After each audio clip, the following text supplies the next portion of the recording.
siguro ni pangkambyo niya. Pag wala siya pangkambyo.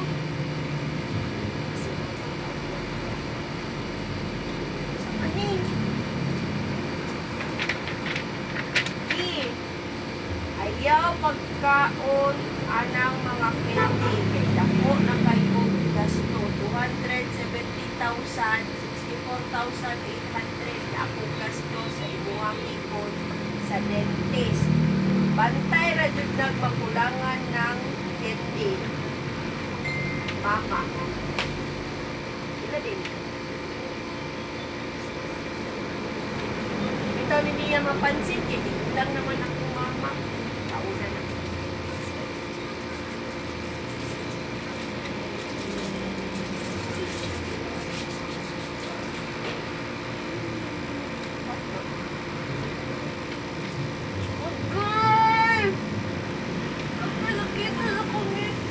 Tama kita si mama.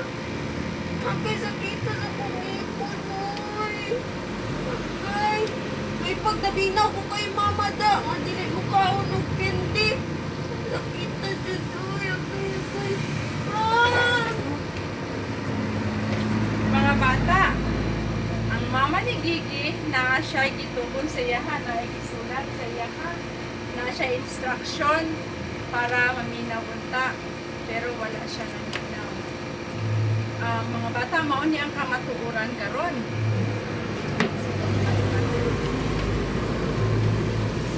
Mao ni kamatuoran karon mga bata. Si Jesus mutabang nimo para mapugnan nimo ang imong kaugalingon. Kung gipugnan pa lang daan ni Gigi ang iyang kaugalingon nga dili magkaon og candy, wala unta ni sakit iyahang ipon. Mao na ang ingon pa sa atong kasulatan karon, makita sa Kawikaan chapter 25 verse 28. Ang taong walang pagpipigil ay tulad ng lungsod na walang tanggulan, madaling masakop ng mga kaaway. Musipot pasabot mga bata, ang walay pagpugong, ang pasabot sa walay pagpugong sa sarili, walay control sa imong aksyon, imong emotion, imong ginaistorya, wala kay pagpugong. O kung wala kay pagpugong, ang imong kinabuhi makadaot o makadaot ka sa uban. Example, wala kay pagpugong na magsigi ka og kanang cellphone.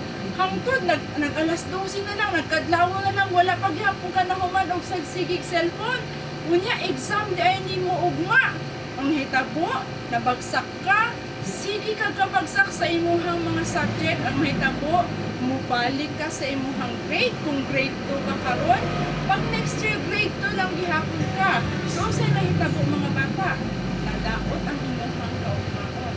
Ingon anak mga bata, pero kung saan din mo pagpudusin mo mga sarili. Ingon ang ato ang kamatuoran karon nga ang Ginoo si Jesus andam siya mo tabang. So siya kung himuon natin Noemi. Ang himuon nato, itampo nato sa Ginoo.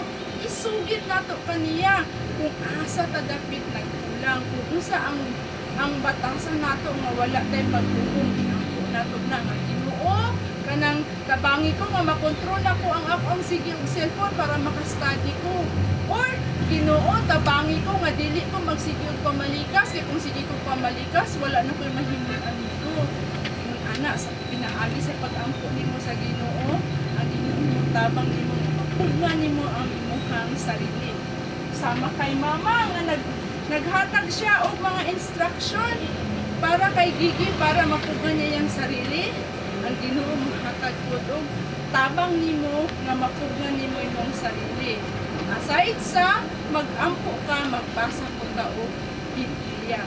Hinumdumi mga bata, ang atoang kamatuoran karon si Jesus motabang nimo para mapugnan nimo ang imong kaugalingon.